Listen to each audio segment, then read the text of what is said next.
But they got the new Crocs. A lot of people.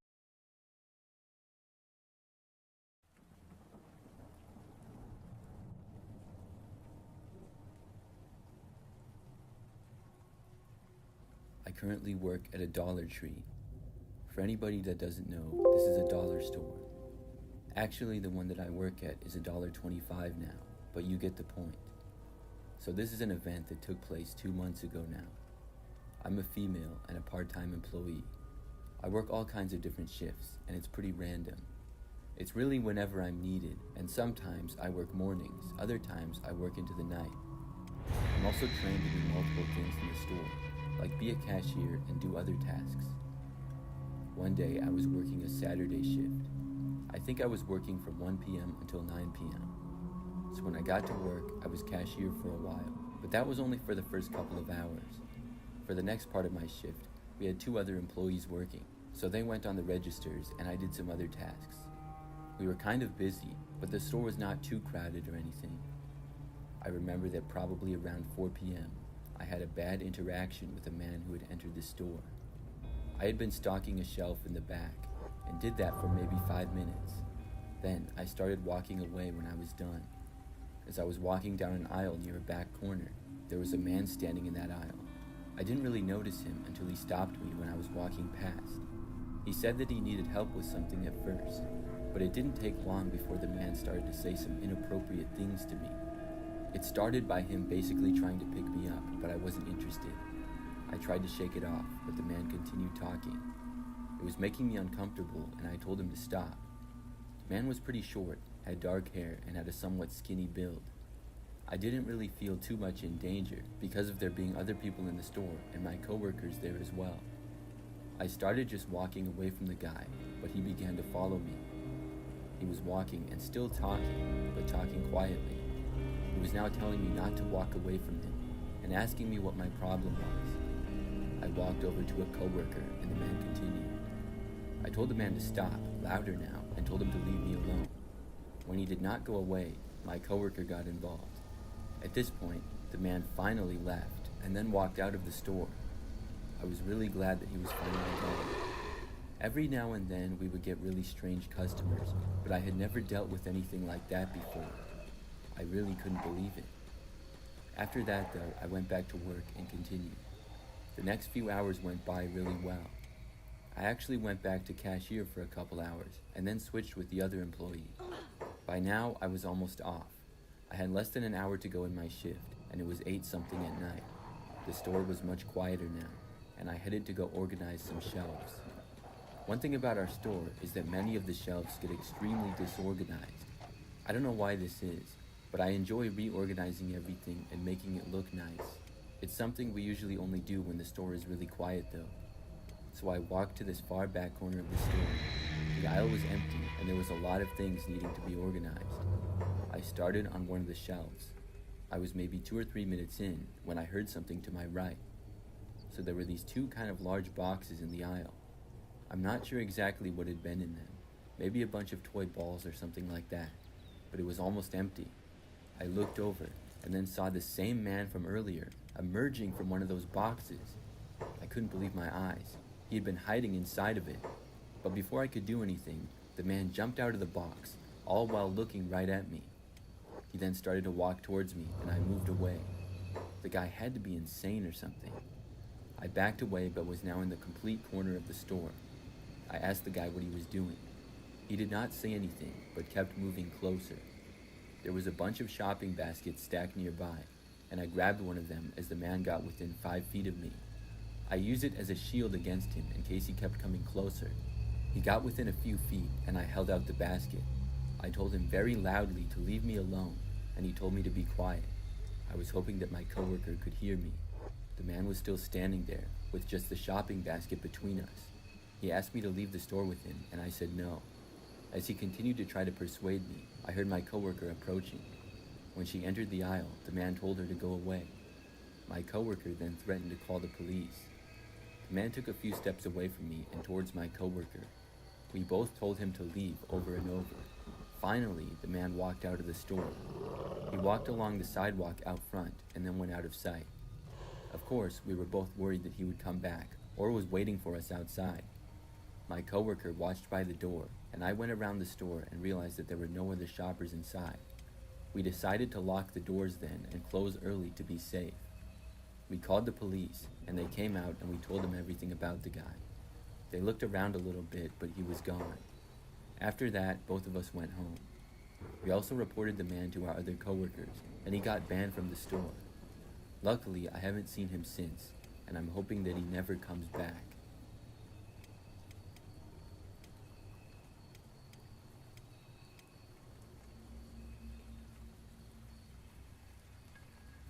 This took place about 3 weeks back. It was the morning time, and my girlfriend Alyssa and I were going on a day trip about 2 hours away. But shortly after we left, maybe 5 minutes into the drive, Alyssa remembered something and asked me to stop. There was a Dollar Tree right off the road coming up, so I pulled off. We were in an area with quite a few stores, but I felt like the Dollar Tree would be the fastest in and out. So I pulled into the parking lot and parked right in front of the building. Alyssa said that she would just run inside really quick and would be right back. So I stayed inside of the car and kept it running while she went in. I was guessing that she would be out within 2 or 3 minutes, seeing as that she only had to get one thing. So I sat there and just looked around the parking lot. It was a beautiful sunny day, and things seemed pretty calm. However, within probably 30 seconds, I noticed the automatic doors of the Dollar Tree opening. A man walked out, who was wearing a backwards baseball hat, and he started walking on the sidewalk out front of the store. He put a cigarette into his mouth, and then he looked over at me as he passed by my car. But instead of continuing to walk down the sidewalk, the man stopped and then headed over towards me. I had a bad feeling when I saw this. I really didn't know what this man could possibly want. He went right up to my driver's window, and I rolled it down about halfway. The man asked me if I had some money for him, or if I would give him a ride. I told the guy no, I was in a hurry. The man did not respond, but then tried opening my driver's door. Luckily, it was locked. Now, I wasn't quite sure what to do. I rolled my window back up, but I couldn't drive away because Alyssa was still inside. I was hoping that she would come out soon. The man stayed by my driver's door and started knocking on the window almost as soon as I had closed it. I told the man to go away, but he did not. The guy started getting a little bit aggressive, calling me names and telling me to come out of the car. I tried to just ignore it. Then the man took a punch at my window. Luckily, it didn't break or anything. It was just after this that I saw the doors open to the Dollar Tree out of the corner of my eye. I looked over and Alyssa was walking out. She began walking to my car, but I saw the man finally leave my car only to start approaching her. I didn't know what he was planning to do, if he was going to try to ask her for money as well or what, but I didn't want him going near her. I opened up my driver's door and left the car. I shouted to the man to come back, and I may have called him a name as well. He stopped approaching Alyssa, who was about halfway to the car, and now probably very confused. He turned around and started walking back over to me. The man looked angry, but at the same time, almost happy. It was like he was looking forward to fighting me, and as he approached, I told Alyssa to get in the car. I sprinted back around to my driver's door and got inside while the man chased after me. Alyssa sprinted to the passenger side door and was able to get inside easily. After we both made it in, we locked our doors, and the man was now directly in front of my car, about to reach my driver's door. I was able to lock it just in time, and after the man tried the door, he started to repeatedly punch at my window. I quickly put the car into reverse, backed away, and then left the parking lot. The man tried chasing after us on foot, but obviously we were able to outrun him easily. Alyssa asked me what on earth that was all about. I told her the story, and then she called the police, reporting the whole incident. We were told that an officer would go to the Dollar Tree and look for the man. Then we went on with our drive. Looking back at that moment, we came extremely close to the man possibly trying to attack one of us. I feel very lucky to have escaped. Sure, maybe I could have taken him in a fight. That's just not a situation that I wanted to be in. Hopefully that man didn't bother anybody else.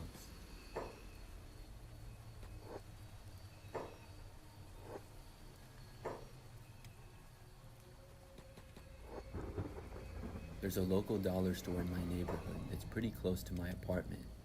It's closer to my place than other stores like Target, Walmart, or grocery stores. So I used to go there basically all the time. I would say I was there twice a week at least just to get whatever I needed. It would take like 2 or 3 minutes to drive to there from my place. The store was like most dollar stores and was somewhat small. It usually wasn't that busy either, which was also nice. So one evening, I went to the dollar store to get a few things. I walked inside, and like normal, it wasn't that busy. There were just a few people here and there shopping throughout the store. I began looking for the first thing that I was going to buy when a woman approached me. This woman had dark hair and was short, and she wore glasses and a black coat. After approaching me, she said that she saw me in here all the time. I said yes, I did shop here quite a bit. The woman then described some things that I usually bought. She said how she always saw me get the off-brand Gatorade and the one brand of chips that I would always get. Now this seemed kind of weird to me. I mean, how close was she watching me to memorize all this stuff? I just said yes and sort of laughed it off. The conversation ended shortly after with the woman saying she would see me later and then walking away. I continued my shopping and did not see the lady until almost the end of my shopping trip. When I was almost done, I remember I was in an aisle and I happened to look out randomly. I saw the woman walking by to another aisle and filming me with her phone. She was trying to hide it, but doing a terrible job. I could see the phone pointed right at me. The woman did not look at me and walked past, but then she started looking at a product on a shelf about 20 feet away from me. Even though she was looking at some items and not in my direction, she kept her phone facing me the entire time. I was so confused, and I thought about confronting her, but instead, I decided to just check out and leave. When I started walking away, I saw the woman angle her phone to keep it on me as I walked. When I looked over, she finally quickly moved it away. Once more, I thought about confronting her, but decided not to. As weird as this was, it didn't bother me too much, as long as something like this didn't happen again.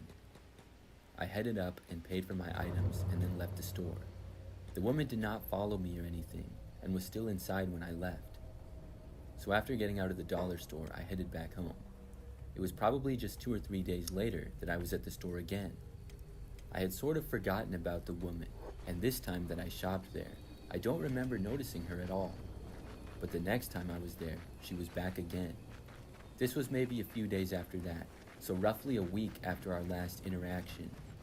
It was a little bit later at night, and the dollar store was very quiet when I walked in. I did not see the lady inside at all.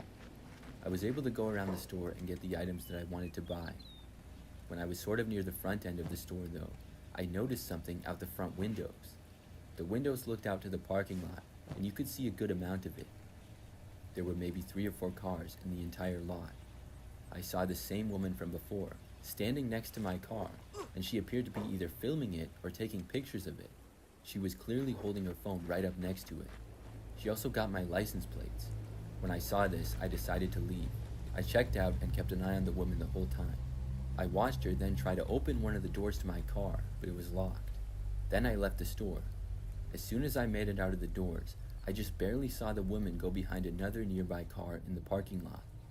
When I reached my car, I called out to her, asking what she was doing near my vehicle. I got no response. I knew that the woman was hiding behind the car that was about 30 feet away, but she was not answering me.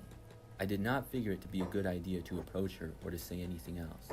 Instead, I just got into my car and left. I drove home and then decided that I would not go back to that dollar store for a while, and I haven't been back since then.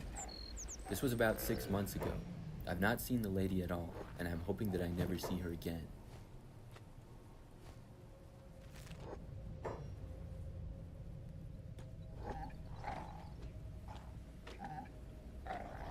When I was younger, I worked at a dollar store called Family Dollar. It was one of my first jobs, and I was 17 years old. I lived at home during this time with my parents in a neighborhood that was really close to work. I could go there just by taking a few sidewalks, and it took maybe 10 minutes to walk there. So most of the time, I would walk to and from work. I did not have a car yet anyways. So one time, I worked until 9 o'clock at night. It had been a pretty typical shift to that point, and I clocked out and left when I was done. I began walking home along the quiet streets. The street directly in front of the Family Dollar was somewhat busy during the day, but not really at night. Then the roads behind the Family Dollar were mostly residential and usually very quiet. We lived just a few blocks behind it. Normally, when I would walk home, there would be nobody else on the sidewalk, but on this night, a man was following me. I first noticed him probably 2 minutes into the walk. I heard the footsteps a ways back, and I looked over my shoulder.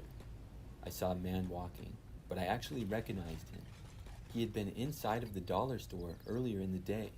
In fact, he had come to my register where I was a cashier.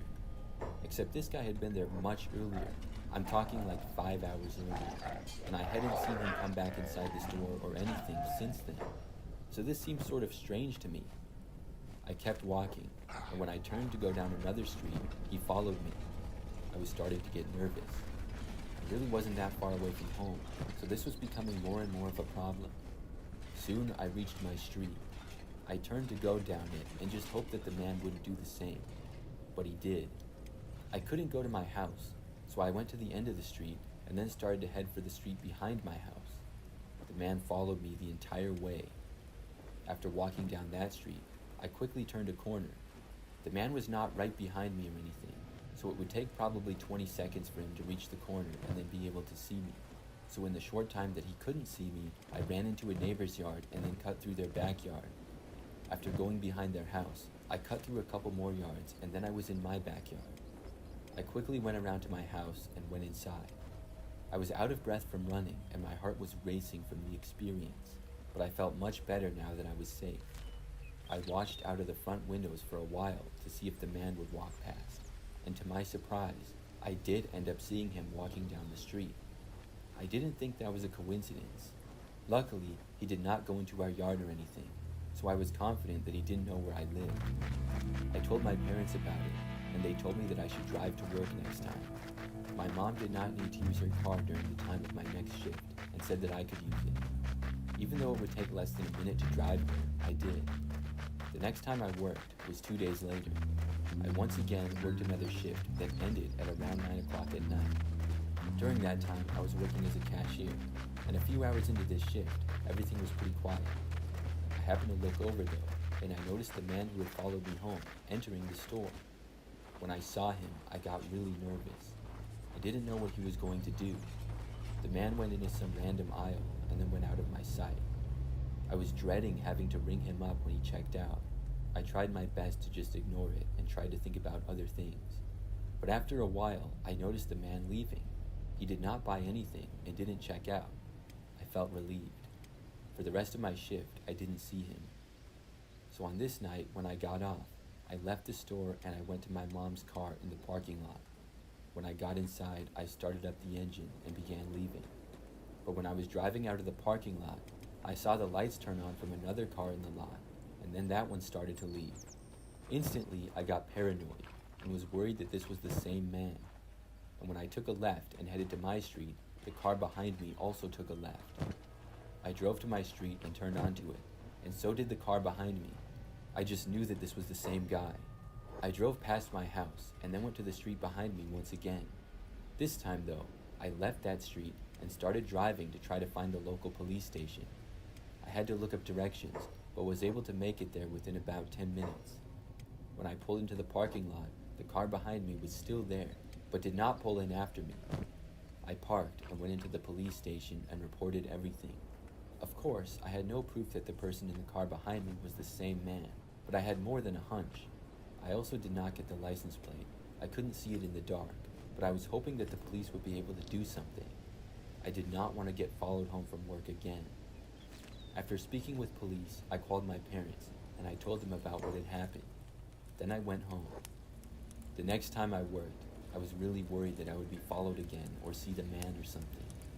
I knew to call the police if I noticed him again though. When I got to work, I told my coworker about the story, and surprisingly, my coworker Tori seemed to know the man that I was talking about. Tori was older than me and worked at the dollar store full time. When I described the man, she said that it sounded a lot like a guy that she kind of knew. She told me that he was a creep and had a mutual friend with her. After work that night, I was extremely careful and looked all around. Tori even walked to my car with me, and luckily I was not followed home or anything. The next time that I worked after that was several nights later. When I got to work, Tori was working as well. She told me that the man she knew, who was also likely the same man who had followed me, had been arrested. She said that apparently he was driving with drugs in his car and led the police on a chase for a while. When I saw a picture of him, I confirmed that it was the same man. It was a huge relief, and I went to the police after work and told them that that was the same guy who had followed me.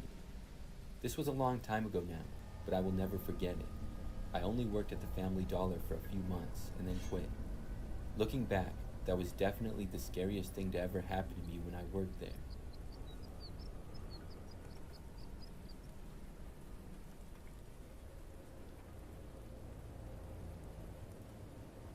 This story takes place just last week.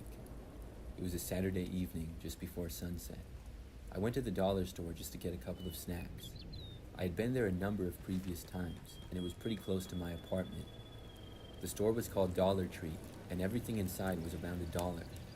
So I got to the store and parked my car. Then I got out. I was walking into the store, and literally in the first aisle when I saw a man approaching me. He was wearing a green shirt with the Dollar Tree logo on it. The man approached me and said that I wasn't allowed to be in here. I was really confused. He told me to get out of the store, and I asked him why. He said because I was banned.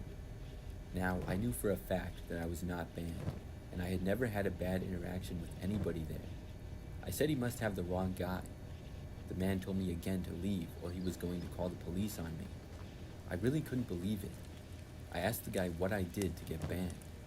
He told me that I knew exactly what I did, and then motioned for me to get out of the store. At this point, I really didn't know what was going on, but I figured that I would just leave. The guy seemed to be pretty angry about it and was not going to listen to me no matter what I said. I started walking out of the store, and the man followed me the entire way. We both made it outside, and the man told me to leave the property. I asked him once more why I was banned, but he did not answer me. Instead, he told me not to get smart with him and asked me if I wanted to try him. I was not interested in fighting this guy, but as I was starting to walk back to my car, I noticed out on the road a police car starting to approach. The man who was with me turned and just took off running, going around the side of the Dollar Tree building. Behind it were some other businesses. I was still extremely confused, and now even more so at this point. The police car then pulled into the parking lot. I just stood there. After the police parked, 2 officers got out. One of them asked me if I had seen the guy who was pretending to work there. I realized then that the guy who kicked me out of the store was probably a fake employee. I guess the police hadn't seen him running away when they were driving up. I said yes, and told the police where the man had ran. One of the officers headed in that direction, and the other officer went inside. I went back in the dollar store and found an employee. When I told her of what had happened, she said that the guy had been pretending to work there and was harassing multiple customers. When they asked him to leave and he did not, they called the police. Then he went out of their sight and they thought that maybe he had left. Apparently, he came back to harass me. I was able to complete my shopping. By the time that I was done, the police had left to catch up with the guy wherever he had gone. I was just glad that I was not actually banned, and I realized what had happened. That man's behavior was very bizarre. That experience was something that I will never forget.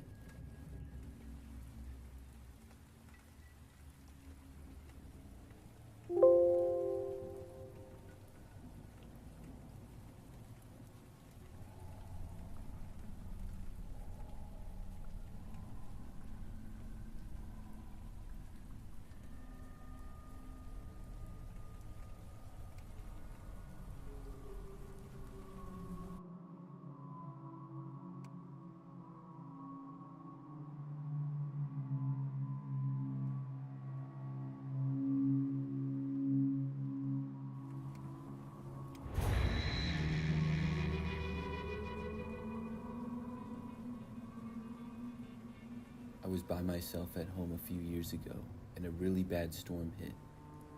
I lived alone in a smaller house in the suburbs. It was probably about 8 p.m. when it started raining. Just before sunset, I had noticed that the clouds were pretty dark, and it seemed that a storm was brewing. The wind also picked up, and just after sunset, it started raining. Things picked up quite a bit, and I remember that there was a severe thunderstorm warning in my area as well. I was just staying inside and having a normal night, other than hearing the thunder outside occasionally. But about 20 or 30 minutes into the storm, the power suddenly went out. My TV shut off, the lights went out, and it became pitch black. Everything went silent as well. Now I could only hear the sound of the falling rain outside and the thunder. It was not that uncommon for the power to go out in a really bad storm. It had happened a couple of times over the years that I had lived there. Usually it would not be out for too long, maybe a couple of hours at most. I went on my phone for a while because I couldn't do much else. Then I went over to the front window and looked out, just watching the storm. The rain was still coming down very heavy. I could see my entire front yard, and then parts of the street and a couple of neighbors' houses. As I sat there looking out the front window for a while, I noticed somebody walking down the street. This was odd, because there was no sidewalk on my street, but it was also weird to see somebody out walking in such a thunderstorm. The person was wearing a black rain jacket, and appeared to be a man, but I couldn't see very well. He walked down the street in front of my house, and then I left the window and sat back down on the couch. For probably about the next 10 minutes, I was just on my phone and sitting on the couch in the living room. But then, I remember it kind of sounded like somebody was trying to open the back door to my house. It instantly made me a little bit nervous, but I quickly thought that possibly it was just the sound of something else. I mean, the storm was sort of loud. Maybe something got blown into the back door or something. I couldn't hear that well, but with the power being out, I did hear things from outside much better. So I walked around slowly to the back end of the house. That's where my kitchen was, and I looked out of a back window. Because my house was so dark, I had much better visibility looking out the back. When I did, I looked near the door but saw nothing. This made me feel better until I looked around the rest of the yard. When I did, I noticed that the same man who I had seen walking down the street was back there. My backyard was not very big. The man was at the far side near the fence and walking towards the corner of the yard. It appeared as though he might walk into my next door neighbor's backyard. I had no idea who this guy was or what he was doing, and it was still pouring rain out. I thought that the man might look over and see me in the window, so I moved away from him and I went back towards my living room. I didn't really know what to do about this situation. I stayed in the living room for maybe the next 20 to 30 minutes. Then I heard a knocking sound coming from the back door to my house. It was really surprising to me. I was sure that the man in the backyard had been leaving, but I knew that this had to be him. The knocking was very loud and startling. I got up and walked back to look to the window, but when I got there, nobody was at the door. I looked out of a back window and all around my yard.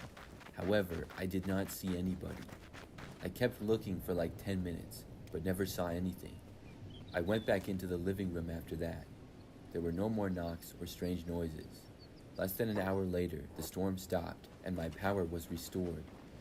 I kept an eye out back for the rest of the night though, but didn't see the guy again.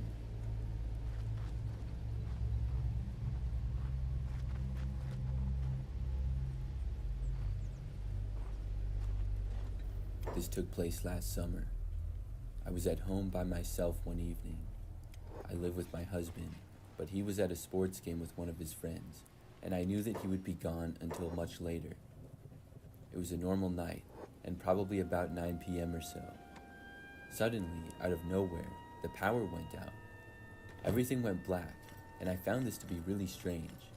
It was not storming outside, so I didn't know why this would happen. I knew that we had paid the electric bill like always, so at that point, I went on my phone and onto the app of our electric company that we have. I looked to see if there were any reported power outages in the area.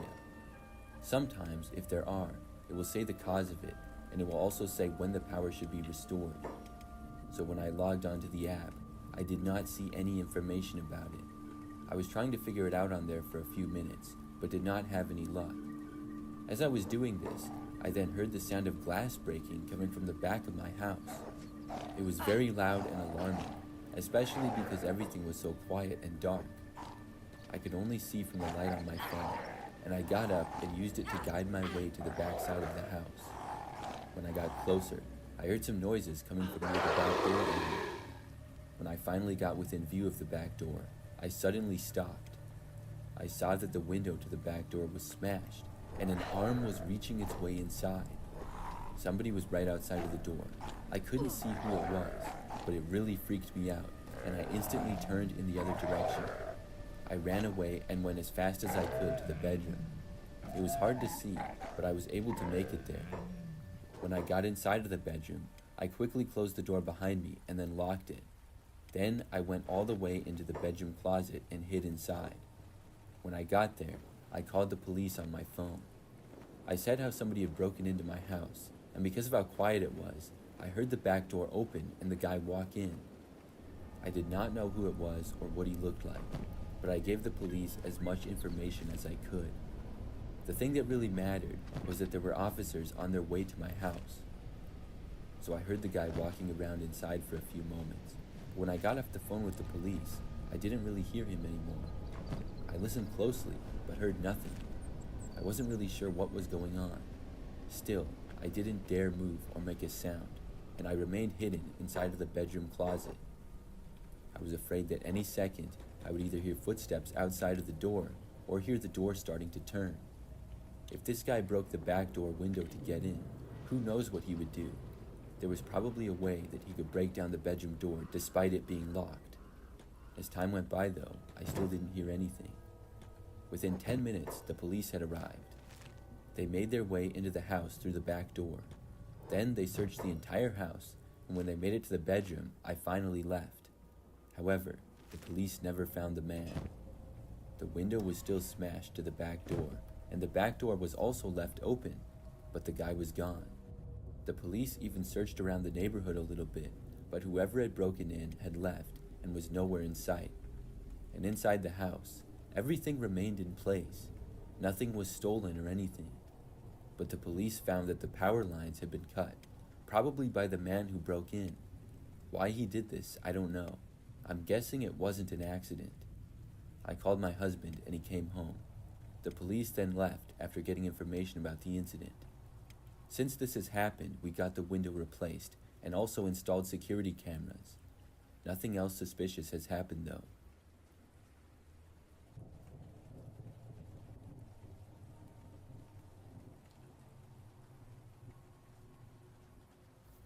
I live by myself in an apartment. I have a one-bedroom place on the second floor of my building. I've lived here now for about 2 years. The creepiest thing to ever happen took place just a couple of months ago.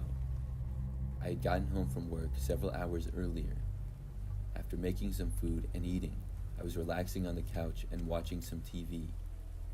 My living room is at the back end of the apartment, and the front half is mostly the kitchen. That's also where the front door is. It was sometime at night. I don't recall exactly what time, but it was dark outside. Then, suddenly, everything went dark. The power had gone out. It was really strange, and I didn't know why this had happened. I got up and looked out of the window, and it wasn't even raining. I wasn't really sure why the power had gone out. The only time it had gone out before was during a really bad storm, and that had only happened just once. I did not even own a flashlight, so I had to use the one on my phone. I walked over to the small closet that has the fuses and stuff. However, I had no idea what I was doing, so I just turned around and left. I knew that I wasn't overloading any of the outlets or anything. I figured that something must have happened with the power in the area. I went out onto my balcony, and I looked around and noticed that lights in other people's units appeared to be off as well. The whole building must have lost power. Why, though, I didn't know. So I went back over to the couch and sat down. I went on YouTube on my phone and started watching some videos there. Suddenly, though, I heard this knock on the front door of my apartment. It was not a very loud knocking noise, but pretty quiet. I paused the video and looked over to the door. I didn't know who it could possibly be. I was going to get up and check, but following the knocking sounds, there was this laughter. It was the sound of a man laughing in the creepiest way possible. When I heard it, I stopped and no longer wanted to get up and see who was there. After a few seconds of nothing, the man knocked once more and then laughed again. I ignored it. I really didn't know what was going on. But after the second knock followed by the laughter, I didn't hear anything else. I think that the guy must have walked away after that. Things were quiet, and I sat on my couch and went back to watching YouTube. I tried to forget about the whole thing, but a while later, the man returned. There was once again a slow knocking on the door, followed by a very creepy and unsettling laughter. This time, I got up and decided that I would actually see who was there. As creeped out as I was also curious as to who was doing this and why. My eyes had adjusted pretty well to the darkness, but it was still extremely hard to see. I used my phone to guide my way towards the front door. When I got there, I looked out of the peephole. I noticed that the backup lights had gone on in the hallway. When the power went out, there were these other lights in the hallway that would turn on, but nobody was at my door. I then opened up my front door and looked down the hallway. I took a couple of steps outside, and when I did, I saw that there was a man standing about 50 feet away, facing the other direction and walking. He was a larger man who I did not recognize. When I opened the door and looked out to him, he turned around and saw me. Then he instantly began sprinting in my direction. The man ran all the way to my door and then knocked on it again. This time, he laughed an exaggerated loud laugh and then finally left. I stopped hearing any more knocking after that. About an hour later, the power came back on. The guy luckily didn't return. The next day, I was on the internet portal site of the apartment complex. I saw on there that several residents complained about the strange knocking and laughter. Apparently, I wasn't the only one who had dealt with this guy. However, nobody ever seemed to figure out who he was or how he got inside the building.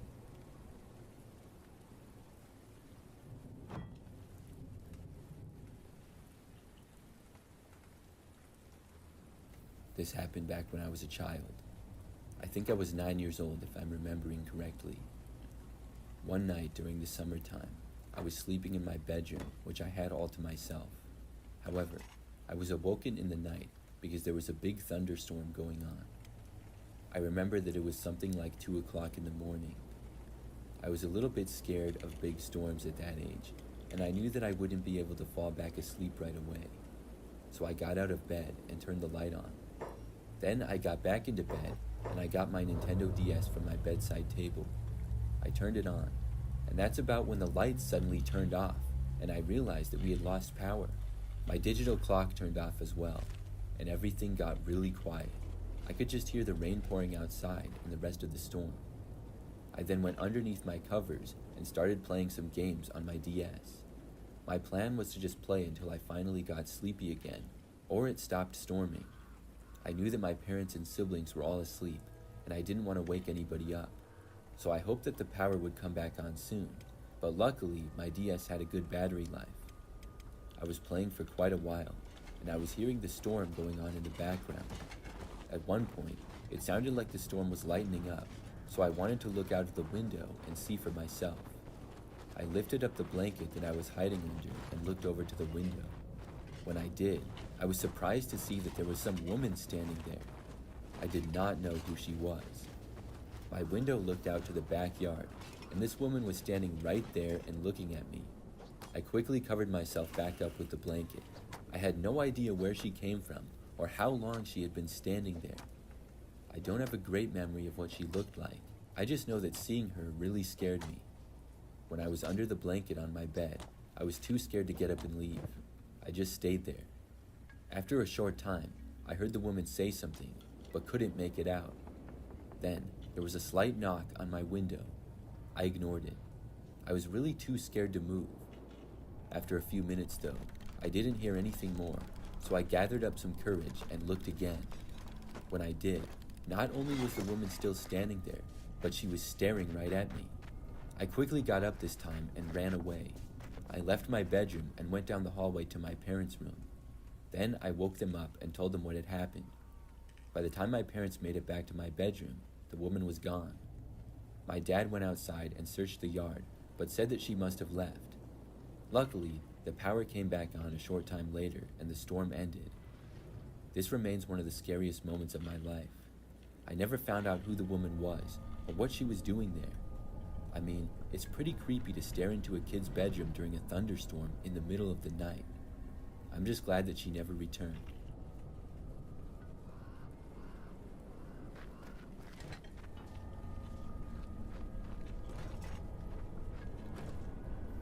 A few weeks ago, I was at home with my wife. We had gone for a walk around the neighborhood, which we often do after getting home from work. During the walk, we took note of the dark skies approaching, and in the last part, when we got back to our street, it started to sprinkle and we quickly got inside. Then, after getting inside the house, I started to prepare dinner. I was cooking a meat and pasta dish, and just beginning when it really started storming. Quickly, there was pouring rain and loud thunder, and probably within 5 minutes of this big storm hitting us, the power suddenly went out. I had to stop and quickly put everything away. I could not cook without the power, and I also couldn't see anything in the dark. We went around the house and found a couple of lanterns to use for some light. Then we checked the weather radar on our phones. The storm did not seem like it would be staying around for too long, which was good. I was hoping that it would blow over soon, but in the meantime, it was pretty nasty out there. I remember that a short time later, there was this really loud banging at the front door. It took us both by surprise of just how loud it was. I went over to see who was there. When I looked out of the front window, I saw that there were 3 large men standing there. I watched as one of them started banging on the door loudly again. I moved out of sight from the window in case they could see me. I did not know who these men were or what they wanted, but based on the way they were pounding on the door, I didn't have an interest in finding out. I was hoping that they would just go away. I stood in a location where I could sort of see them from the window where I was, but I didn't think they would be able to see me. After the men were at our door for about a minute, I saw 2 of the men disperse in different directions. One went towards the side of my house, and the other went towards the window that I was looking towards. I quickly moved away from that window. I went over and found my wife near the kitchen. I told her what was going on, and she suggested that we call the police. Moments later, I heard a loud banging coming from the side door, which was just about 15 feet away from us. I called the police, and there was now a banging at the side door, front door, and a knocking on the window, and this was all taking place at once. Then, suddenly, all the lights in our house came back on. The power was restored. When this happened, the 3 men all started sprinting away. They ran off of our property and into the rain. I informed the police of this, and the storm lightened up a bit, but was still going on. After that, the men did not return. It was very strange to say the least.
couple of years ago, a group of friends and I planned a camping trip in Yellowstone Park.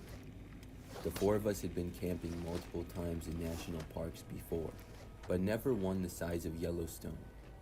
It was going to be close to a week-long trip of sightseeing and enjoying nature. We had planned out well the first couple of days of the trip, determining where we would be camping and places to see. After those first couple days, though, we didn't have much of a plan, and we had decided that part of the adventure was being spontaneous and going wherever interested us. The first part of the trip went well, as we saw a lot of popular tourist attractions and had fun hanging out at night around our campsite. Towards the end of the trip, however, we were looking for a campsite to camp for the night and had a hard time finding one. We were in the stage of our trip where nothing was planned. It was already dark out, late at night, and every campground in the nearby area that we visited was already full and didn't have any room for us. Eventually, we drove past an open lot area that had some scattered fire pits created with stones and looked like a good spot to camp at. The area wasn't online and didn't show up as a named campsite on Google Maps, but clearly people had camped there before. The area was empty and we didn't see anyone, so we decided to set up camp there for the night. We had to set up the tent in the dark with flashlights. It was already late, so unlike the other nights of our trip, we didn't really hang out. We just got into the tent and fell asleep relatively quickly. I woke up in the middle of the night. My friends had shaken me awake and quietly whispered that something seemed off. Immediately, I understood what they were talking about, because from the woods surrounding our campsite, there was an odd number of bird sounds being made. It was still the middle of the night and not close to morning, so really, there should have been no birds making sounds, but instead, there were multiple different types of bird sounds every couple minutes. As a group, we agreed quietly and without turning on any sort of light to exit our tent and check it out. We left the tent and ended up huddling right beside our car, which was right next to the tent, since we had used the headlights for setting up the tent earlier. As we waited for our eyes to adjust to the dark and notice if we could see anything, the bird sounds got closer, but then stopped altogether. At that point, we knew that those sounds were not normal, and that it had to be people communicating to each other as they had been coming from different directions of the woods. It only took a quick non-verbal look at each other to decide that getting in the car would be the smartest thing to do right now. After scrambling to get in and then turn on the engine and lights, what we saw at the edge of the woods line running towards us was horrifying. There were two men humans running towards us. I call them humans because I don't even know if they were men or women because of how dirty and feral looking they were. We drove out of there as fast as we could, seeing three more people on the opposite side of the wood line when our headlights illuminated over that way. We drove through the night all the way until we had made it out of Yellowstone Park, abandoning our tent since all of us had our important valuables that we needed already in the car. None of us can recall or determine what area of the park we were in, but it definitely wasn't anywhere near a populated campground. We agreed to cut our camping trip a bit short and buy a hotel for the last night. We didn't go camping together again for a very long time after that scary night in Yellowstone.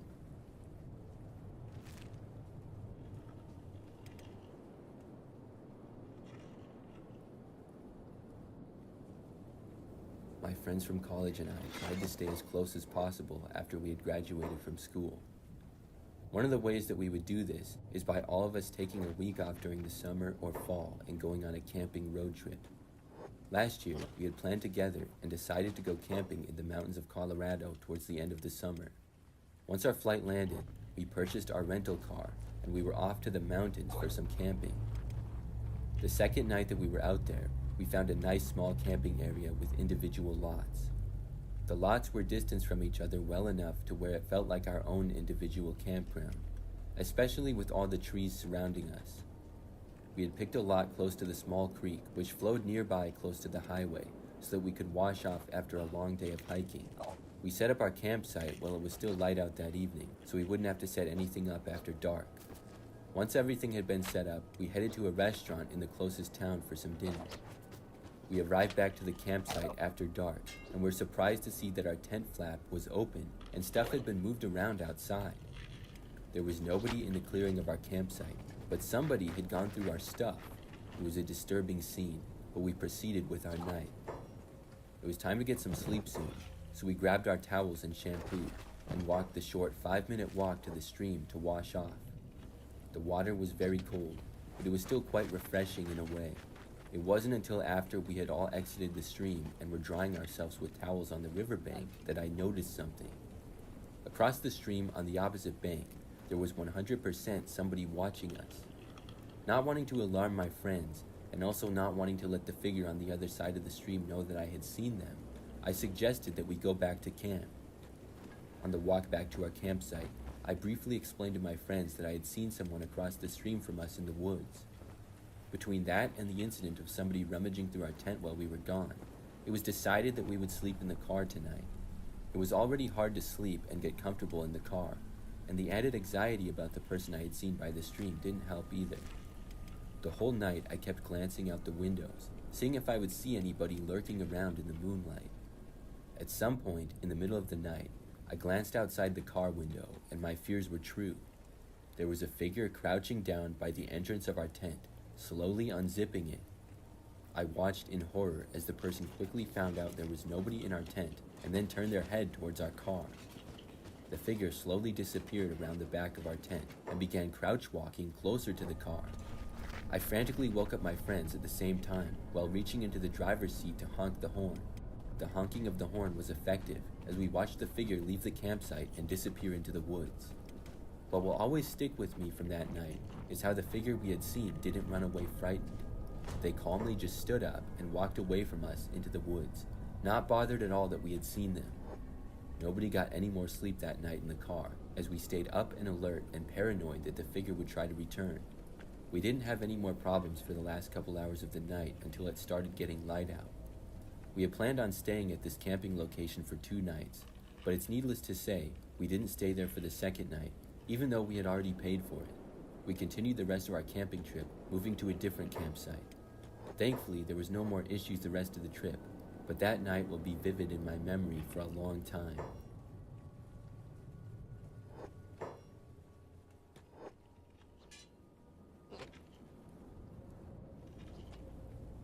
This story takes place many years ago when I was camping alone out in California.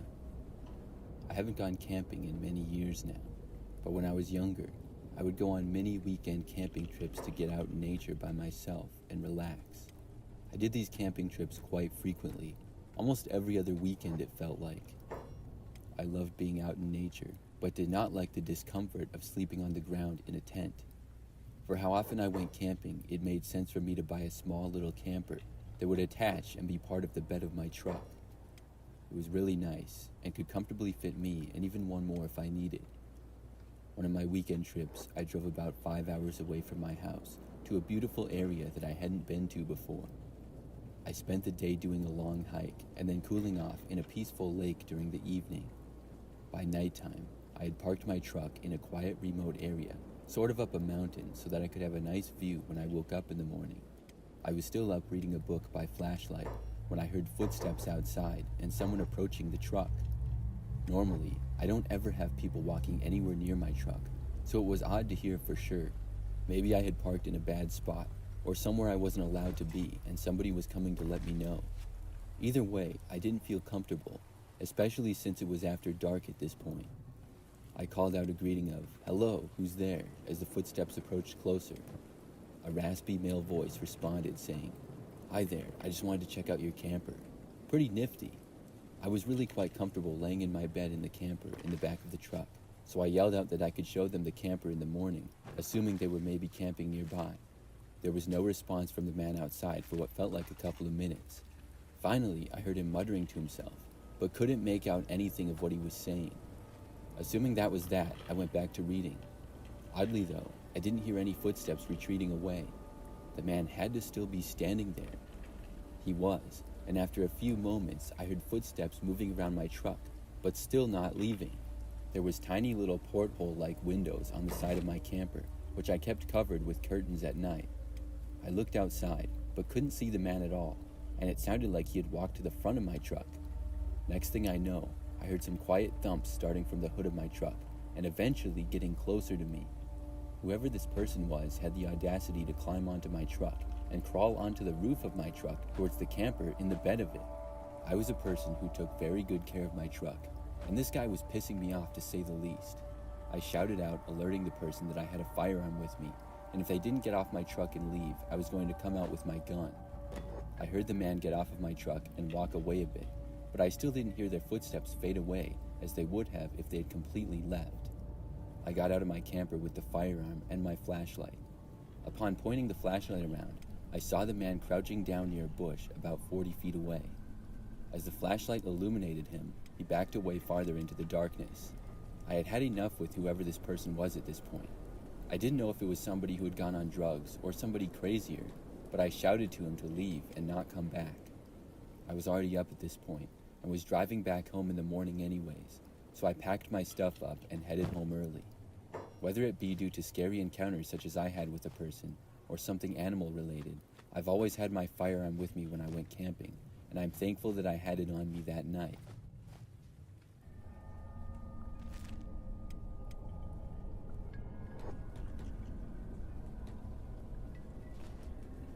My family timeshares a cabin on a lake, and we go there about once a month. We have a pretty large family, and oftentimes we invite up friends or significant others with us as well. Because of how crowded the sleeping situation can get inside the small cabin, a group of us, normally the younger adults, will pitch a tent outside to sleep in. The best spot for the tent to be set up is on the sandy beachfront right by the water, since it's softer than the yard. One weekend towards the end of July, there were many people staying at the cabin that weekend. It was a perfect night outside, so a group of 4 had decided to sleep outside in the tent. The group included my older brother and his girlfriend, as well as my younger brother and me. That night, I was woken up to the sound of a boat engine on the lake. Sometimes fishermen would go out onto the lake in the middle of the night because they wouldn't have to deal with the daytime activities of jet skis and pontoons. The fishermen never came too close to anyone else's property though. This motor engine, although it was running quietly, was getting closer to our beach where the tent was set up. My older brother had also been awoken by the noise of the boat, so we went out together to check out what was going on. Walking out onto our dock, we saw a fishing boat slowly drifting by only about 15 to 20 feet from our dock. The moonlight revealed that the boat was empty. We watched, confused, as the boat drifted into our neighbor's beach area by the waves on the lake. Both my brother and I stood frozen on the dock, not knowing what to think about what we were seeing. The silence of the night was broken by our neighbor's dog barking, and then our 2 dogs joined in on the barking. My brother and I ran back down the dock towards the beach, and were about to start walking up the hill towards our cabin when a figure emerged from the darkness of my neighbor's yard. The person had a black wetsuit on, and some type of mask with goggles on over their face. Our cabin and our neighbor's cabin are close to each other, and we saw the figure run past us about 90 feet away at most. They entered the boat and then drove away back out onto the lake, looking towards my brother and I standing on the beach by our tent as they drove away.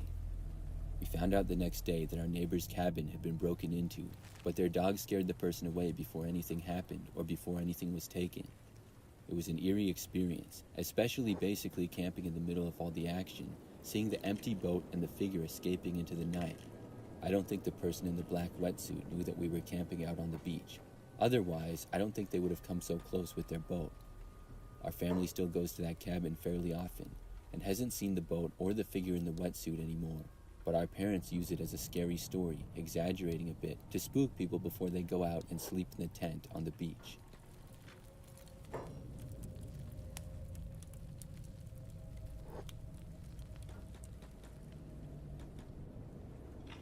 Many years ago, a friend and I decided to take a bicycle trip together. Our goal was to bike most of the day on bike trails, and then find a place to camp at night. We had made good progress towards our destination, and arrived in about 2.5 days. We were going to relax in the small town that we were in for the rest of the day, by swimming in the lake and getting a nice dinner in a restaurant, after eating beans and bread for the last couple of days we had been biking. The bike trails we were on didn't really have any good camping spots, so we had been finding places that would work, like the edges of parks and the backs of cemeteries. We found a quiet spot in the cemetery to camp for a night, before starting the last half of the trip back home the next day. The spot we found really was nice. It was at the back area of the cemetery, out of view from the main street, and there was a nice area of mulch, which we set our tent up over to sleep on. That night was also the night before the 4th of July, so there was a decent amount of fireworks, which my friend and I watched sitting outside in our tent. The sun had already set, and where we sat outside our tent, there were multiple instances where we felt like we saw something move, or some sort of motion out of the corner of our eyes. My friend and I had already slept in graveyards earlier on this bike trip, and we had gotten into the habit of walking around and reading graves, so it was something to do to pass the time. Partly because of the odd movements that we felt like we were seeing, and partly because we were bored, we grabbed a flashlight and began walking around checking out the area. We stumbled across one grave that saddened us. It was a baby's grave with a bunch of toy cars on the ledge of the grave. We normally didn't get spooked in graveyards, but we both glanced at each other as it got really windy and chilly for a second, and then stopped as soon as it started. Down the row from us, we saw a tiny opaque figure gliding away from us. It was a child-sized figure that we saw for a few seconds before it simply vanished. Thoroughly spooked now, we went back to the tent and had a restless night of sleep, waking up often. We were both relieved when we woke up while the sun was rising and we could begin to pack up and start our ride home. I opened the flap of the tent and was about to step outside when I saw something lying on the ground right outside of the tent. There were 2 toy cars laying outside, the same type from the grave that we had seen last night. After both my friend and I swore that we didn't get up in the night and move those cars at each other, we walked them over to the baby's grave, and sure enough, there were 2 empty spots where cars had been last night. We finished wrapping up our stuff and were on our way, leaving the graveyard. I had never previously believed in spirits of any kind, but I wasn't skeptical anymore, as I had seen with my own eyes that there was some sort of presence at the cemetery we had stayed at.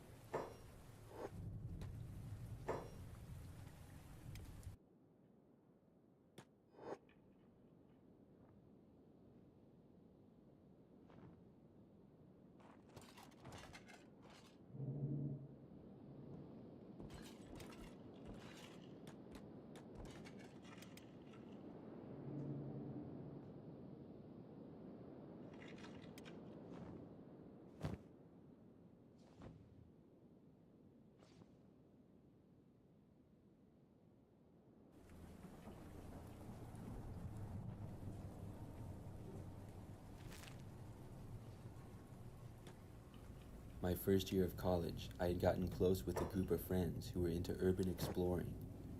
I had never done it before, but most of my friends enjoyed exploring old, abandoned buildings, and as long as it wasn't a place which seemed super dangerous, I would go. There was a perfect opportunity right on our campus for us to explore.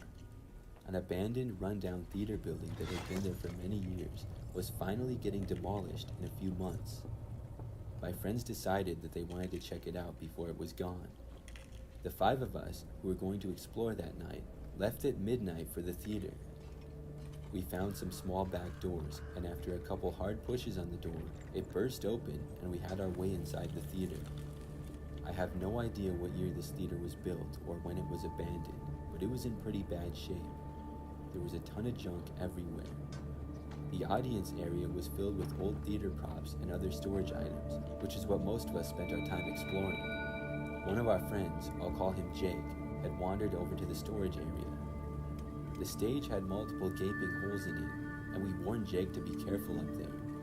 Suddenly, we heard a loud cracking coming from the stage. We looked over to see that a large portion of the stage had caved in and fallen, taking Jake down with it. Racing over towards the edge of the stage, we were all relieved to see Jake standing up, brushing dust off himself, as he appeared uninjured. He had fallen about 10 feet, down into a hallway below the stage that had doors leading to multiple dressing rooms and storage rooms. Before we could even ask Jake if he was okay, we heard a loud banging echoing throughout the whole lower level of the theater, shaking the walls.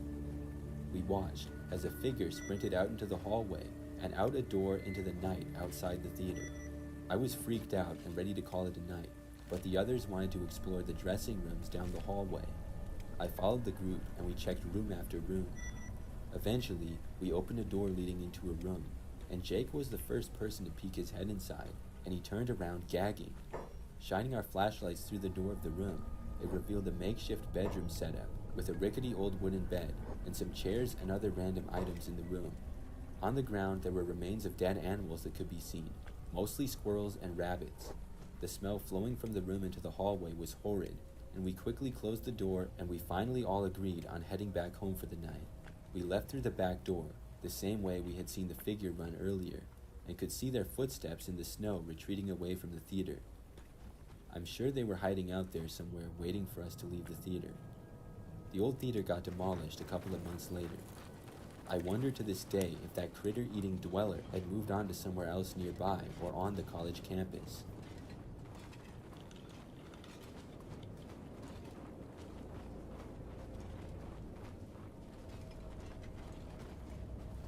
One of my first weekends in college, my newly acquired friends and I decided to go to a house party.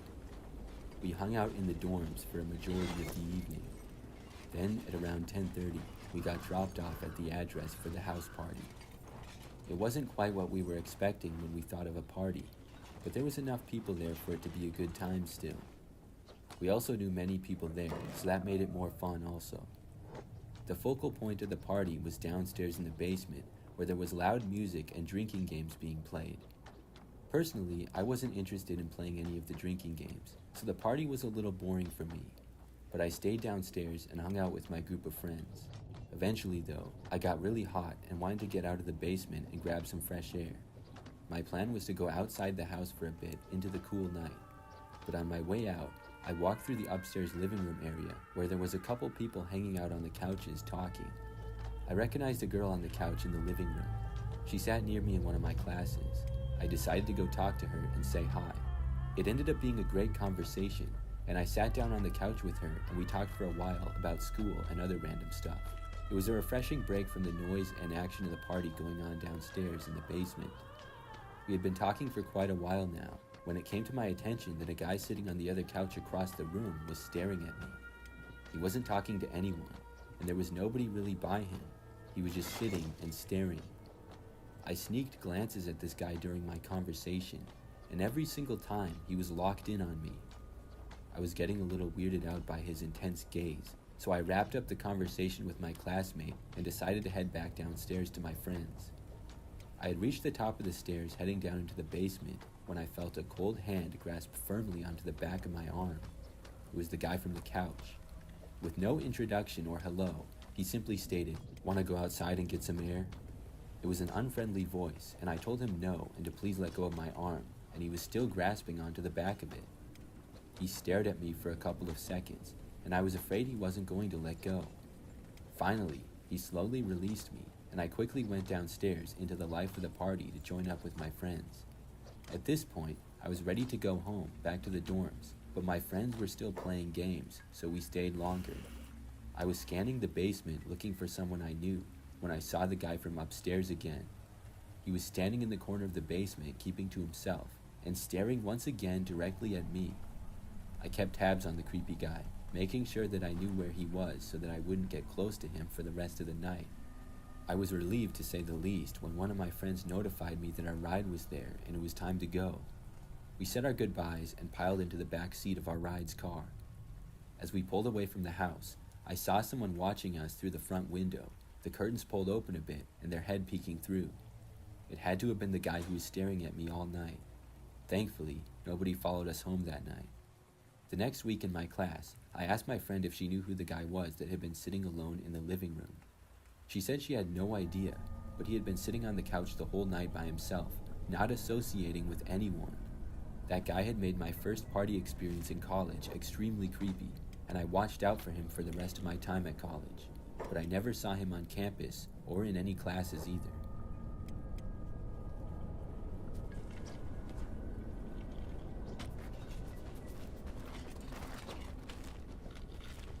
In college, I was living in an old dormitory. It was one of those buildings that had been around for ages, full of creaky floors and strange noises. I shared a room with a guy named Dave. We were both normal students just trying to get by. One night, about 2 weeks into the semester, I was working late on a paper. Dave had gone to bed early and the room was quiet. The only sound was the soft hum of the old radiator. Around midnight, I heard a faint tapping noise coming from the window. It was a little odd because the window was old and didn't close properly, but the tapping was rhythmic and consistent. I tried to ignore it, thinking it was just the wind or something, but it kept going. Tap, tap, tap. It was starting to get on my nerves, so I went over to the window to check it out. I pulled back the curtain and looked out into the dark courtyard below. There was nothing there. The tapping had stopped as soon as I looked outside. I shrugged it off and went back to my desk. After about 10 minutes, the tapping started again. This time, it seemed to be coming from inside the room. I glanced around, but saw nothing unusual, and Dave was still asleep, snoring lightly. The tapping continued sporadically for the next hour or so, starting and stopping without any clear pattern. I tried to focus on my paper, but the noise was making it hard to concentrate. Finally, I decided to just go to bed and deal with it in the morning. The next day, I asked Dave if he had heard anything strange the night before. He looked at me funny and said no. I thought maybe I was just imagining things or that it was some sort of stress-related issue, but it wasn't until a few days later when it got really weird. That same week, our dorm had a fire drill in the middle of the night. Everyone was groggy and annoyed, but we went outside and stood in the cold while they checked things out. As we were waiting, I noticed that some of the students were talking about a rumor going around. They said that our dorm used to be a hospital, and there were stories about it being haunted. I didn't believe in ghosts, but the tapping was starting to creep me out. A few nights after the fire drill, the tapping came back, this time more insistent, like something was trying to get in. I was alone in the room that night because Dave had gone out for the evening. The tapping was loud enough now that I could hear it clearly, even over the hum of the radiator. I went to the window again and saw nothing outside. I looked around the room and checked the closet and under the bed, but everything seemed normal. I tried to ignore it, but the tapping wouldn't stop. It was getting harder to concentrate on anything else, so I decided to call Dave to see if he could come back early. He answered and said that he was on his way. While I waited, the tapping grew louder and more frantic. It sounded like it was coming from the walls or maybe the ceiling, and I was really starting to get scared. When Dave got back, he said he didn't hear anything unusual. We stayed up for a while, talking and trying to distract ourselves. The tapping eventually stopped, and we went to bed. The next day, I found out that Dave had heard the same thing, but he didn't tell me because he thought it would freak me out more. That night, we both heard the tapping again, but this time it was different. It was more like scratching, and it was coming from multiple directions. We couldn't figure out where it was coming from. It seemed to come from the walls, the floor, and the ceiling all at once. We were both too scared to sleep, so we stayed up talking about it and trying to find a logical explanation. After a few more nights of the same unsettling noises, we decided to get some help. We talked to the dorm resident advisor, but she just brushed it off as old building noises. We tried to explain that it wasn't just the usual creaks and groans. She promised to send someone to check, but nothing ever changed. The tapping continued for the rest of the semester, though it seemed to get quieter after a while. It was as if whatever was making the noise had gotten tired or bored.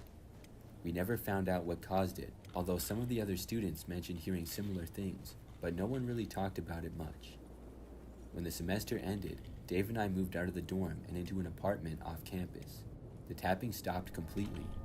We both agreed that whatever was happening was tied to that old building. Even now, when I think back on it, I still get a chill. I don't know if it was something supernatural or just the result of an old, creaky building, but the fact that nobody could explain it and it stopped as soon as we left still makes me uneasy. I often wonder if the next person who moved into that dorm heard the same thing. Maybe they did, maybe they didn't. It's one of those mysteries that will probably never be solved, but I'll always remember those nights and the strange noises that kept me awake.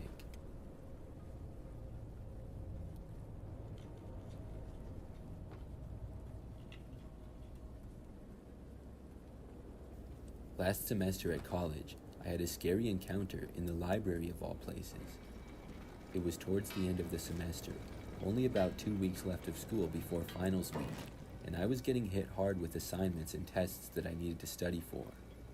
Normally, I would do my assignments at home in my room, but the stuff I needed to complete was really piling on recently. I had started going to the campus library to do my studying and homework. I had gone a couple of times now, and gotten into a groove of going a few nights every week and staying for most of the night. It was actually quite nice the way the library was set up. The first floor looked like your classic library with tons of bookshelves and books. However, the second floor was just a maze of hallways with a bunch of side rooms that students could rent out and study in.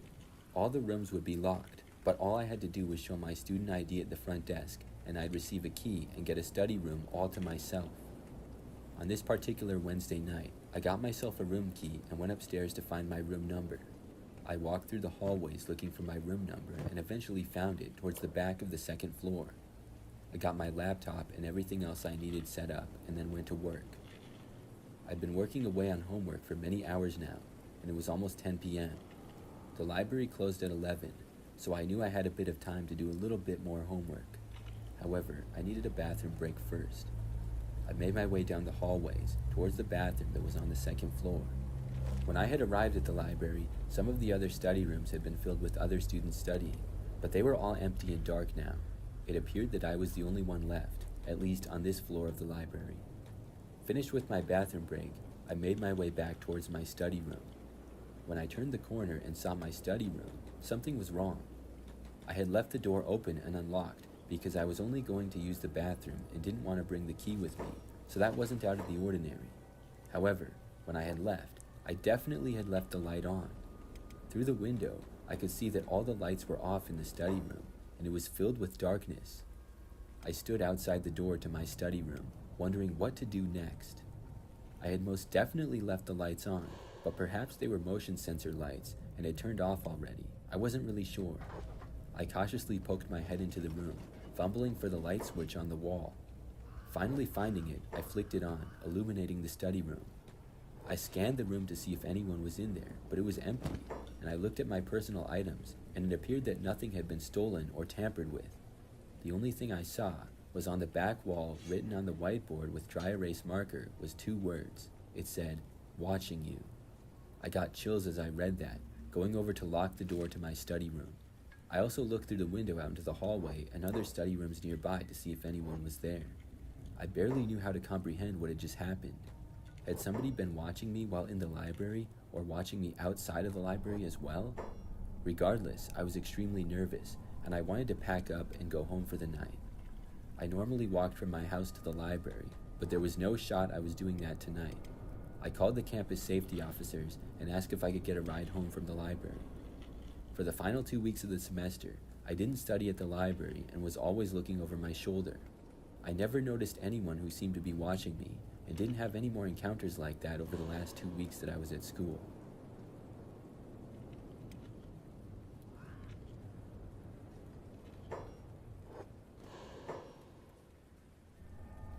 I never thought much of getting randomly paired with a college roommate.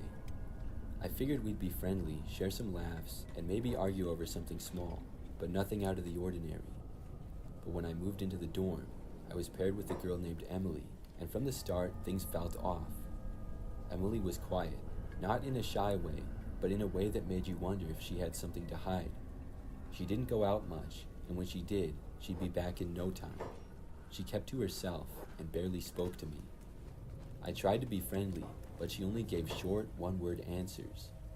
Over time, I started to avoid her as much as possible. I felt bad about it, but it was just easier that way. One evening, I was studying in our room when Emily came in looking more upset than usual. She threw her bag on the bed and sat down heavily. I tried to ignore her, but she was pacing back and forth.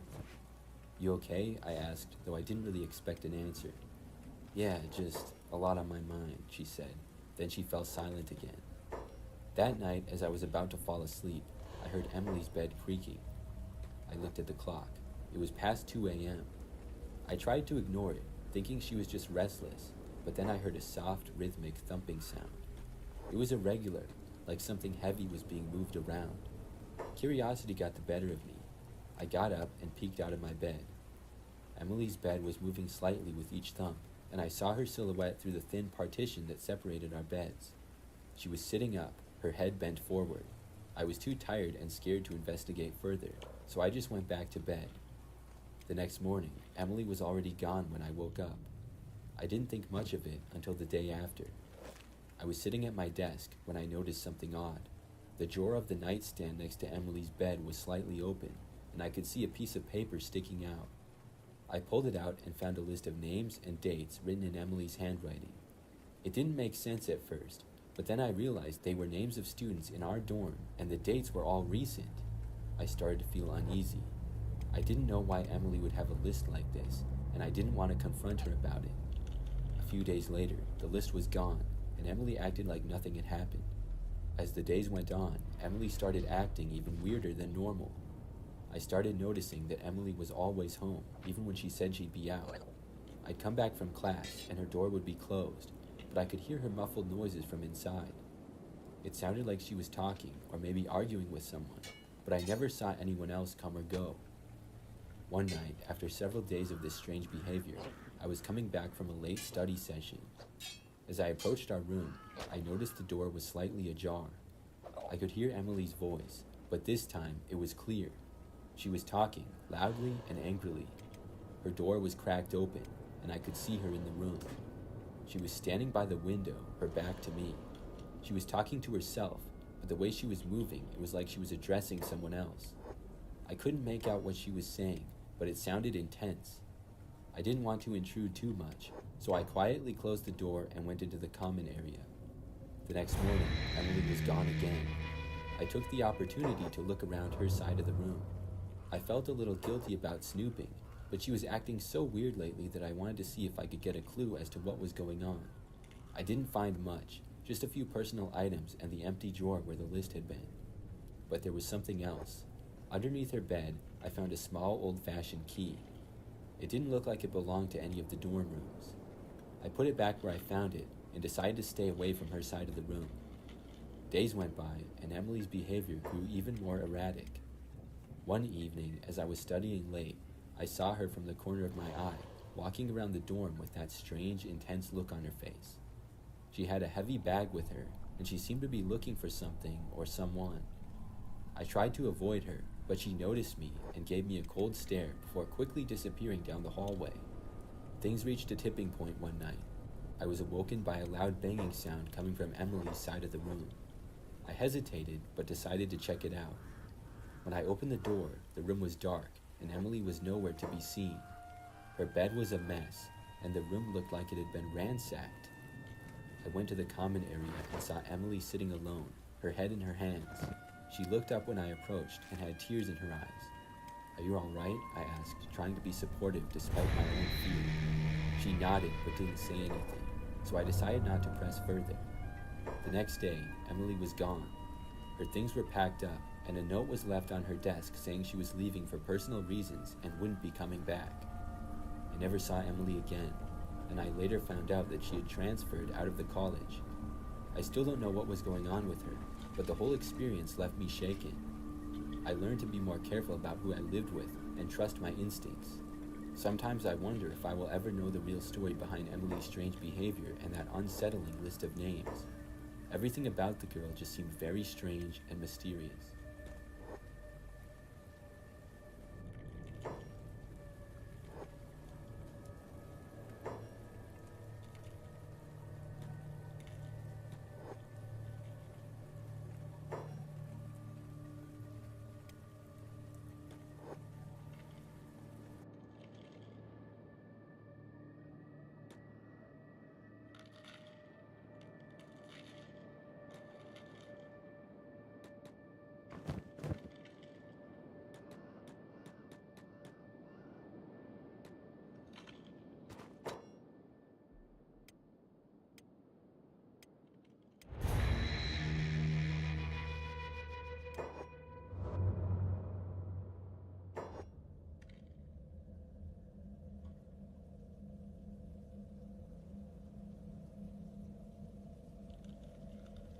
My brother always told me of how he saw a snow white clown standing in the field when he was about 17. The field is about a half a mile away from our house, and my brother said he ran home as fast as he could. He told my dad about it, but my dad shrugged it off because it was probably our neighbors. Our neighbors were all a weird bunch. They got drunk almost every night and done every drug known to man, it seems, so I wasn't doubtful that they would do something as sick as that. I always believed the clown was our neighbors, until about 3 weeks ago. I was riding my four-wheeler around my property when I saw someone run into my woods. I was pretty pissed off because people were always trespassing, so I drove on after them. I drove around my woods for about a half hour and I still hadn't found the person, so I left the woods and I went home. That night, I was getting in bed when I heard my dog start barking. They do this all the time because of the coyotes that come out at dark, so I thought nothing of it. As I was drifting off to sleep, my dog's barking stopped with a sudden squeal. Being the fearless bastard that I am, I ducked under my covers and ignored everything, trying to sleep. I woke up the next morning and went outside to see my dogs. They had fur ripped out in places and looked like they had seen a ghost. My dad thought it was coyotes, but my dogs are huge and a coyote wouldn't have done that much damage to them. I looked outside my window and there were small scratches on the glass, which sent shivers down my spine. Still, I had to work and I went down to the fields. When I got down there, I could see a blood trail that led to the woods. Figuring my neighbor was the one that scared the dogs and got more than he bargained for, I followed the trail. It didn't last that long because it ended at a clearing where there was a makeshift bedding. On the bedding lay a clown. He hadn't noticed me yet, so I stayed there for about 5 minutes to see what the hell was going on. I scanned him over to look for cuts or anything, but all I saw was blood. The blood wasn't his. Nearby lay a deer with its stomach ripped open and its insides fallen out. I nearly vomited at the sight of it. The clown heard me gag and looked directly at me. He let a big smile cross his face and he brought his finger up to his mouth and he let a low blood-curdling shh. I sprinted home like no tomorrow and told my dad immediately. He got on the four-wheeler himself and went to the clearing. The deer was still there, but the clown was nowhere to be seen. My dad said he didn't know what to think, but that it was probably the neighbor, and he probably shot a deer. I knew better than that. To this day, I still refuse to go in my woods without a gun. Sometimes I can swear I see a white figure running through the woods.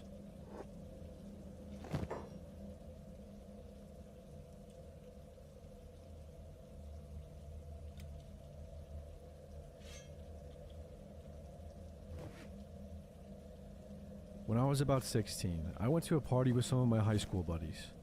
I got pretty drunk and I spent the night on my friend's couch. Around 3 a.m., I woke up to go to the restroom. I went down the hallway and I turned to enter the restroom when I almost tripped over something. I turned on the light and found a creepy looking clown doll looking up at me from the floor. I didn't think much of it at the time. I kicked it to the side and I did my business and went back to sleep. The next morning, I asked my friend about the doll and he swore there was no such thing in his house. And it was not where I left it. I chalked this up to being drunk or him playing a joke on me, and I left it at that. But about 2 weeks later, my parents were out of town and I was staying by myself. I locked the doors and went to sleep. I awoke in the middle of the night and went to the restroom right outside my room.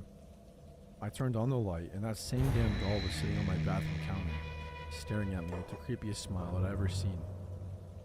This crept me the fuck out and I grabbed it and went out the front door, down the driveway and threw it into the woods across the street.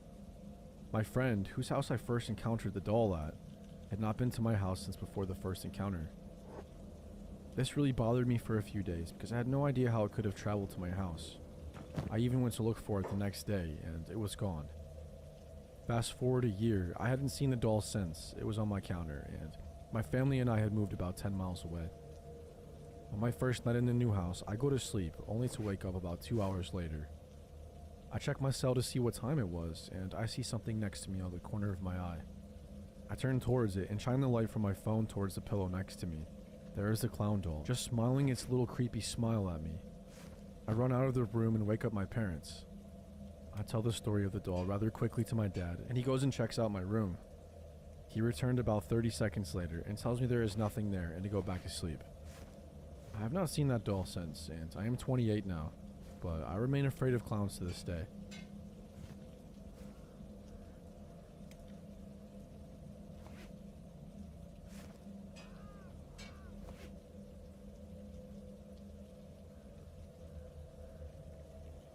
When I was younger, around 25, I would sometimes have random blackouts. I'm not that much of a drinker or druggie, so I wasn't too sure what caused or triggered these blackouts. I know I should have gone to the doctor or something, but I didn't have the money or time. Usually I would just wake up in random places, so it didn't seem like that big of a deal. On several occasions, I would wake up in the bathtub partially dressed. Over time, I became accustomed to these random outages and prepped my house to make sure I didn't hurt myself. Sometimes I would wake up with a bit of blood on my shirt or jeans, so I didn't want to risk it. Besides the blood, the only weird thing that I'd wake up to was empty makeup containers. After a couple of weeks of no blackouts, I assumed my problems were over. I started to get these mind-numbing headaches every so often. They hurt almost to the point where a sledgehammer to the head probably felt better. One night, after a long day at work, I decided to treat myself to a long shower. When I tried to turn on the lights in my restroom, I noticed they weren't responding to the switch, meaning they didn't turn on. I thought to myself, oh, must be something wrong with the breaker. That was the last cohesive thought I had that night. I woke up an hour later with my head above the toilet, warm blood dripping into the water. I seemed to have hit my head and, in my daze, leaned on the toilet. At least that's what I thought. About a second later, I heard my shower curtains move. Not having a roommate or anything, I naturally got freaked out. I then felt a sweaty hand cover my mouth and whisper into my ear, "I've been waiting for this moment." I started flailing, freaking out. I could feel my heart rate rise and sweat glands start working overtime. He then whispered into my ear, "Let's see how long you can hold your breath." It was at that moment I knew I was dead. He pushed my head into the toilet. The mixture of blood, sweat, and water seeped into my cuts, making them sting even more.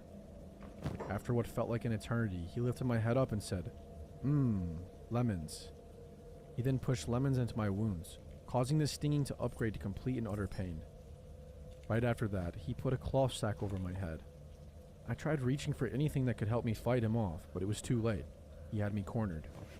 I could feel something crawling on my head, and right at that moment, he whispered through my cloth-covered ear, "Those are spiders." I then felt hundreds of tiny fangs pierce my head. He then said, "Good night," and I assumed left me to die. I woke up hours later in the hospital, surrounded by police officers. I asked them what happened. They explained to me that a homeless man, covered in poorly applied clown makeup, had been going around hiding in people's showers for a couple of months.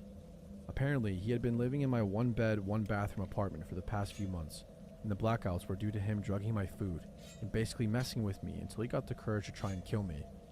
How I didn't notice this is a complete mystery on my part. I guess moral of the story is to always check behind your shower curtains.